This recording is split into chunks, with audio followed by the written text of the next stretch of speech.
If Playback is not working in Otter.ai, yeah, that can stop you from reviewing your recordings. In this video, I'll show you how to fix it fast. First, check your volume. Make sure your device isn't muted or set too low. Next, check your internet connection fee, because Playback in Otter.ai streams data online. Now refresh the page or restart the app. Yeah, this often fixes Playback glitches.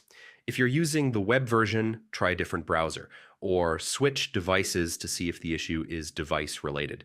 Clear your cache. Corrupted cached data can block Playback from working properly. Finally, update the app. Using the latest version of Otter.ai can fix Playback issues. And that's it. These steps should fix most Playback issues in Otter.ai. If this helped, like and subscribe, and I'll see you in the next video.